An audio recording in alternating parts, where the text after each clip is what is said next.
My name is Rex Buck Jr. REXBUCKJR. And could you tell us your Wanapum name? Yes, my Wanapum Indian name is Pakayatut. Can you spell that? PUCKHYAHTOOT.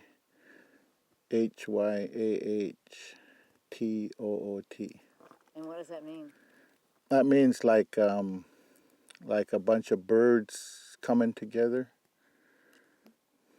Mm-hmm. Anyway, Okay. very interesting. Maybe you could just start and tell us about Wanapum and its history and how it relates to this land here. Okay. The Wanapum from this area here, the Wanapum Aboriginal traditional land was all the way from present-day Wenatchee over to present-day Moses Lake, Washington, over to the Natchez area, and down to the mouth of the Snake and Columbia River. That encountered all of the Wanapum Aboriginal traditional areas that were part of the Wanapum's area that they took care of. And what can you tell me about when World War II came along and the government came to claim this land that was your ancestral land for the Manhattan Project? Well, I can only tell you what I've been told by my elders from my father and who was here, and my grandfather who was still living here, and our people that were still living in the area here. And they had a visit by Colonel Mathias when the project was going to start. And he came to the camp up at Priest Rapids and talked to them. And it was very, they didn't know what to think or what to feel because they didn't understand why they were going to have to leave an area. And they were only given so much time that they were going to have to get the few things that they could take and get. And they had several camps and several storage places that they had stored personal belongings, and also caches that they had different kind of foods and medicines that they had stored in certain areas. And they also had some equipment that they used for fishing, and that's unique to the Hanford area here. That technique is unique to here that they had stored, and so they didn't know what to think and how to feel about that, and they just felt like they were losing something that they didn't know what they did or why they were going to not be able to continue to go to the places that they always had gone to. Were they told that this would be just for the war or just indefinitely? What they understood is that this would be just for the war, that in order to protect the United States of America, that they were going to do something here that was going to help protect it, and that when the war was over, that they would be able to come back, and that they would be able to reclaim and do some of the things that they had always done. So they felt good about that, but that never did happen that way as time went on. What happened? Grab your brow just a little bit. Okay. Try not to squeeze the towel around too much. I can kind of hear it. Oh, Just okay. see, this real sensitive mic. Okay. So where did the tribe go during the war? Up to Priest Rapids, which was a winter campsite, which that was the only place then that was left for them to go to continue on with living, because that was that is an old place that was utilized for years and years, and it's a very sacred place too to the Wanapum people. And what unfolded after the war? What happened? Well, after what happened is that there was a project that came in to build the Priest Rapids and Wanapum dams, or the Priest Rapids project then, and because that was going to inundate the islands and the village campsite there, they had nowhere else to go because they had their area, which is the Yakima Training Center. Today's Yakima Training Center was cut off. The Hanford area was cut off, and they were right at the corner. They had nowhere else to go. So Hang on just a second, we got a dust devil blowing right over us right now. Oh, it came up so fast. Yikes. Very unusual. Was the termination wind? that's what happened right there. Everything went crazy. Oh, wow. Yes, yes, that's very metaphoric, right? Exactly, that's what happened. Woo. Everything flew away, it's all gone.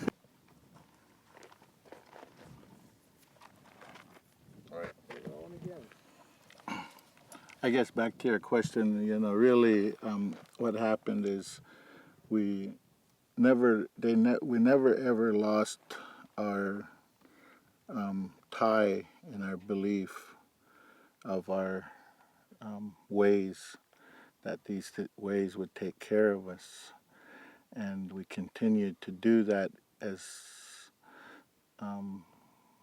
strictly as it was said that we needed to do it, and that's what is taking care of us, and that's what happened is that our people strongly believed that they would be taken care of, and they didn't let something come at them that was not that was going to divide them and lose something and change it for the benefit of change. We were going to stick strictly to the way things were supposed to be done and the way things had to be done, and they continued to live like that even in the areas that were restricted. They made pleas to come out to visit the sites in Hanford, even though they were under heavy guard during those times, military guard to visit sites. They visit sites. They did things that they had to do and carry on the best that they can. And then as time went on, they always continued to develop those relationships with the Atomic Energy Commission and Department of Energy so that they could be heard of the things that were important to them, the things that they wanted protected, and the things that they wanted preserved, and the sensitivity of those things. And that's what they did, is they continued to work towards those kind of goals, to make sure that their presence was unbroken. It was never that there was a broken when they left and never came back. They continued to seek whatever alternatives there were to maintain what was important to them. And how has that worked over the last 60 years? Well, in some ways it's worked real well, and then in other ways it might not have worked so well. So it's a balancing of the things that are important, and trying to continue to help whoever has the responsibility for taking care of this place to deal with it and listen to the issues that are of concern, so that Native people can continue on with doing the things that they have to do, because you look at it and you think we have control over something, and we think we're doing something that is that we're the ones that's going to make something happen. But you know, you look around the Pacific Northwest here, and you look around the area here, and what place is the most richest in having the things the way things were for hundreds, if not thousands of years.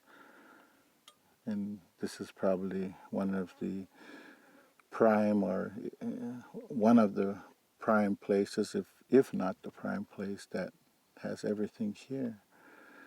And we believe that this land, through how it's interpreted, takes care of itself and takes care of us, the people that were put here. And it's not just it's just not a thing that we have control over. It's something that's bigger. And there's a lot of things out here that are still very sacred and very important to us, and we never want to give those up for no reason, because we can't. We don't have the authority to do that, because everything, how it was interpreted and how it was put here, that's how it has to remain. I can't change it and interpret it another way. I have to interpret it the way it was from generation upon generation, orally and traditionally, so that it can perpetuate and live that way. So that's how it is. And over these years, you've had some access to the site for spirit quests and other important religious ceremonies. And Very limited, at first, but as time is going on now here in the last probably at least 10 years, if maybe a little bit not longer, that we've been granted a little more unrestricted use of the areas, although it's not to where we would like it to be, but it is it's a lot better than it was, in the 40s. And how has the population of the tribe changed over all these years? I think it's maintained its sense of, we've increased a little bit, but not very much. The ones that actually live here, but and still live still live on the boundary of the site, But I think it's across the board probably maintained pretty much the same. Do you ever think about what could have been if there weren't this government acquisition of the land for the war effort? Well, that's what I say. I can think about what could have been. If there was no acquisition of this land, but it would all be speculation, and it really wouldn't go nowhere. Because who knows what could have happened.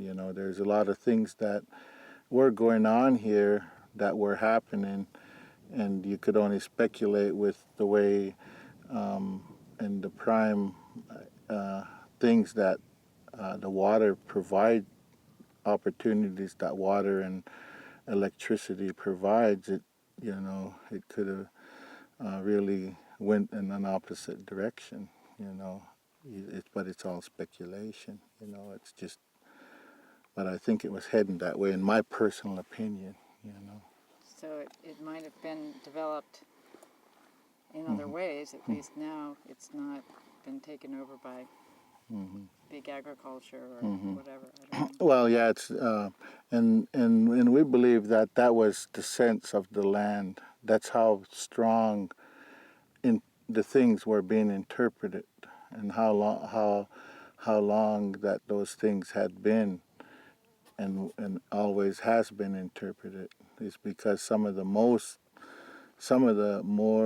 I shouldn't say more, some of the areas that are very sensitive to us that we don't talk about are within the protected areas and the boundaries of the area here, although the reactors and stuff and the contamination today is very of concern to us, not only to us but to probably to human race itself, and that. But yet at the same time, we feel that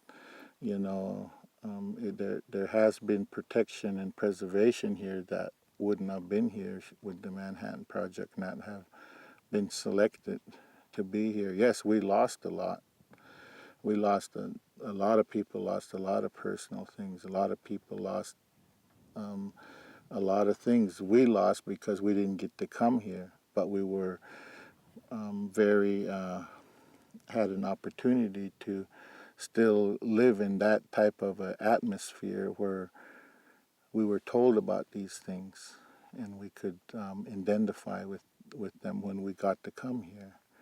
And so that's important to us. We knew about them, and we were still living here, and we still live next to the river, and we never ever left. So, and we always were concerned about this place. We never broke no gap in there. So that's how things are. I want to ask you to talk about. Let's just. I just need to slug this tape. The audio transcription's going. Yep. We're at 191805. 191805. Take 19. I want to ask you about the Columbia River, the importance of the river and the fish, and the connectedness of all the life here in this area. The river is very important to us, and the fishery that one of the main fisheries that we had in the fall time was here at the White Bluffs area, and that type of fishery was there was two types of fisheries that we did there. They were both off the canoe, but one of them was they speared the fish at night, and the other one was that they drifted a gill net at night to catch the fish. And there was lots of technique that was developed through generations on that type of a fishery in this area, and it provided a rich amount of food for us to survive in the winter time, but also it provided us a connection with something that we had to have because it was important to us. What was the main kind of fish, or what were the main fish you were going for?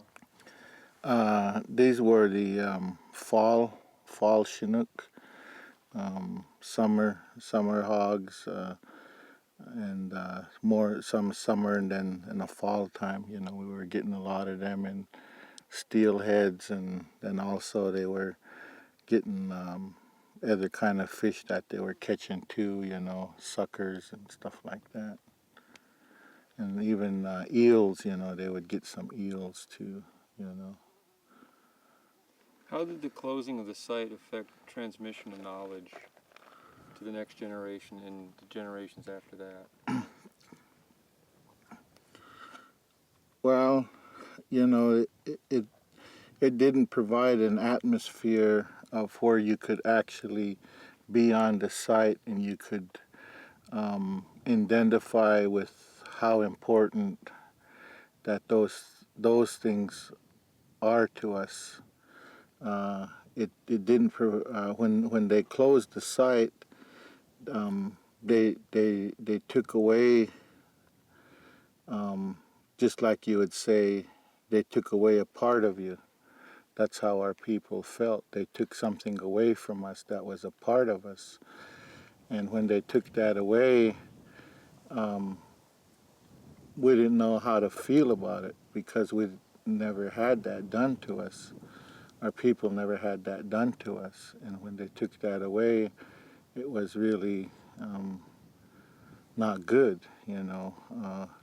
And they couldn't transfer that knowledge because that knowledge couldn't be transferred because it was hard to transfer it. You know, I don't know how to put it. You know.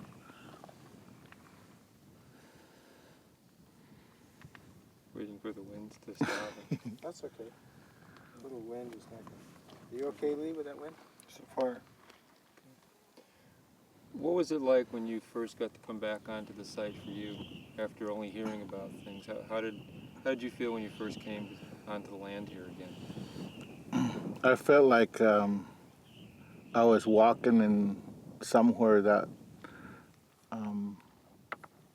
I was important to who I was, you know, and I wanted to know about it.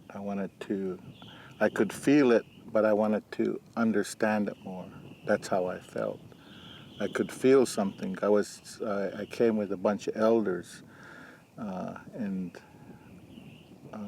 they were talking in the native language, and my body could feel it, but I didn't really get the understanding of it because I didn't know something was.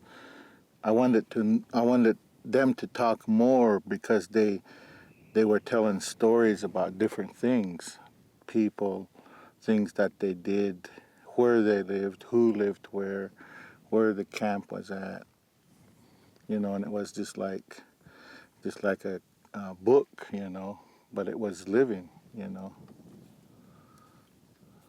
Are there any places that you haven't been able to get to Recently, recently? no, not recently. There's no place that we haven't been able to get to. But you know, the relationship that we've developed with Department of Energy and some of their people that are helping them do the work here has permitted us to identify and things that were real. So today, you know, as we're talking about these things, it brought things back too. You know, by being a part of the process, it brought things back that might have not been brought back because some of that knowledge, oral knowledge, was generations upon generations.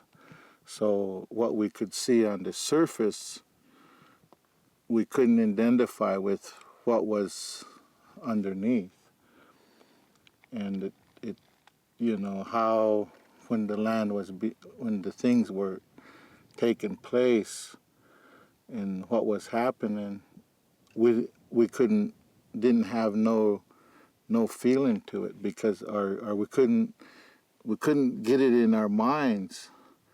But as we were working with the process here with cleanup and some of the things that were identified, it showed then, it helped understand then what those oral things were talking about, that they were real, you know.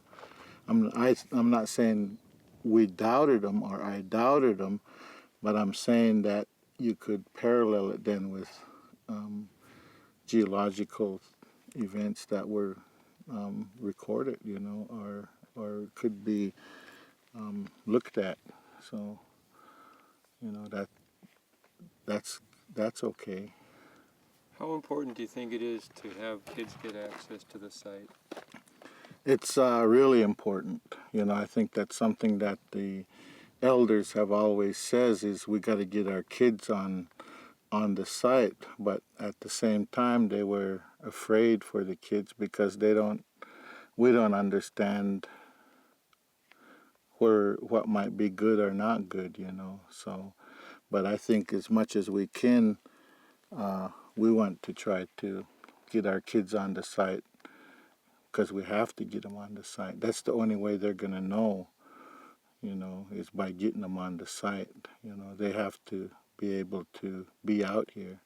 They have to be able to stand on this land, and they have to be able to look and identify things from what their mind is, so they can see it and know and really get a connection with those things. Otherwise, there's too much influences today by what goes on, with TVs and other things, that they go too fast. They don't take the time to sit down and think. So, I'd like to see them get out here too as soon as we can get kids out here. We have tours, that are provided opportunity tours, but they're so they're not where you can really be something. It's not. There's something missing. The tours. It's always a tour. It's not like going out there and sitting along the river and listening to the elements and identifying those things that are important to us, and really realizing what is there. You've been working on the Hanford site for a number of years. How has your attitude towards the site and the safety of this area changed, if at all? My attitude, because I've been out here for so long, I don't feel threatened. I know there's areas that I can't go to, and because I've been somewhat told, that those are areas that you guys, different people, are working on, and they have to have special suits and stuff like that. Well, I don't feel that bothers me, but I feel comfortable. I feel comfortable about being out here. I even come out here myself, with an elder, or even sometimes myself, that I come out here and go to places and do things that I need to do, to take care of this place. And that's different in the last few years from what it was before. Oh yes, definitely. Yeah, in the last few years, it's really made some strides in our accessibility here. Yeah. Okay. I just have a question about the future. What if you had a crystal ball? What would you say is really happening out here? What do you think the future of this place is? Has anything been revealed that gives you a sense of what may be happening? Well, you ask something there that is prophecy, has been through the generations, have been told about the changes that were coming. Some of those changes have come to pass, and some of them we're seeing today.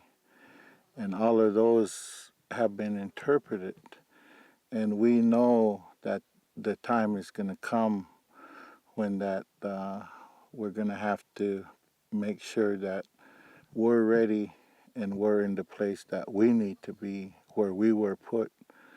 That's why our people would never leave this place, because we have to continue to live here. We have to continue to do our part to this land, and we have to identify with those messages that are coming and interpret that. And what that means is you can't interpret something by going get archivable and educated, and you're going to interpret something. These things that are around us and how the message comes down, certain time of the year, certain time you have to be in a certain place when everything lines up just right. And when that light changes, that message will come. And you have to be there to receive that message that's going to tell you what that prophecy is interpreted as. And that's what will happen. So these things are real to us. And that's how we live. We live by that generation upon generation. And that's how we're going to continue to live. The crystal ball that you're talking about is something that is a theory that we can only theorize about what's going to happen. But our people know because they've seen these things, because they had the strong belief. And we have that strong belief. And you know, I could interpret something for you, but it's not going to go nowhere because you're not going to understand what I'm telling you. Only the sound will identify itself. And that's why everything is in this land here. Water, it interprets certain things. This land, the way the land is set up, it interprets other things. The words are kept in a certain place, and when all the things line up just right, you have to be there. If you're late, you're there at the wrong time, you didn't listen. You didn't understand. You're going to miss it. You're not going to hear when the message comes. So you have to be observant. So that's the only way I can answer you on that question. And maybe I didn't answer your question. So You did. I think like I say, the land is going to protect us, but we got to echo those. We gotta echo those things that are important. We can't live one way and then do something else another way. We have to do it the way it was supposed to be done and the way it was put here, and continue to live that way. That way the land will be able to help itself. If we don't, the land can't help itself because we are part of the land. Don't hit the mic, please. The Indian is part of the land, you know. The Indian is the land. And that's just the way it is. There's no difference about it. You know, that's just how it is. That's how the connection is. We are part of this land. Our people are here, generations upon generations. We're put here, and we're always going to be here.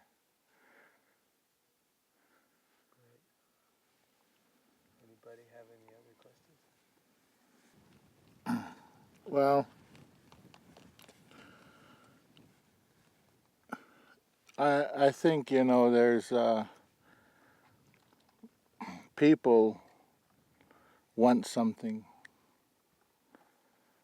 People want to understand something because people might not know who they are.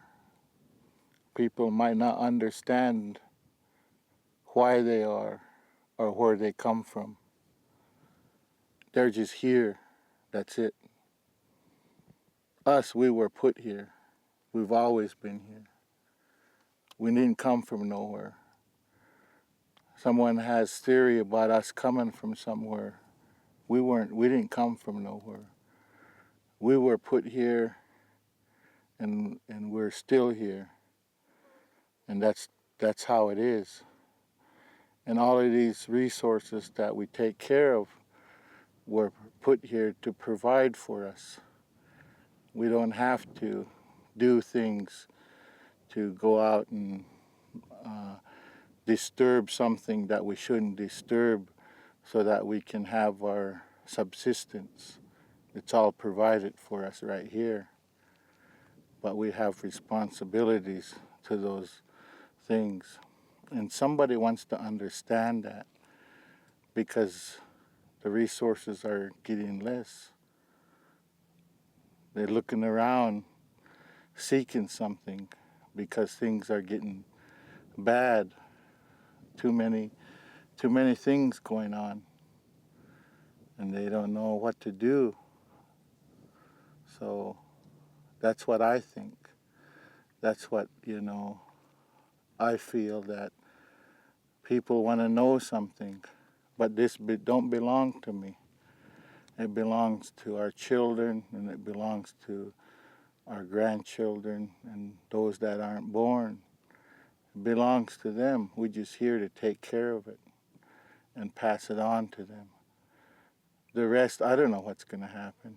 Someone's going to come and, I hear they're getting the moon ready, They're probably all going to move up there, maybe. I don't know. Who knows? A lot of things going on. Maybe they landed in Mars and they found the ocean up there, I think. So maybe they're getting ready for that. So there's a lot of things that they might do. I don't know. But that's if you want to say what I want them to know, that's what I want them to know. We were put here, and we're not going nowhere.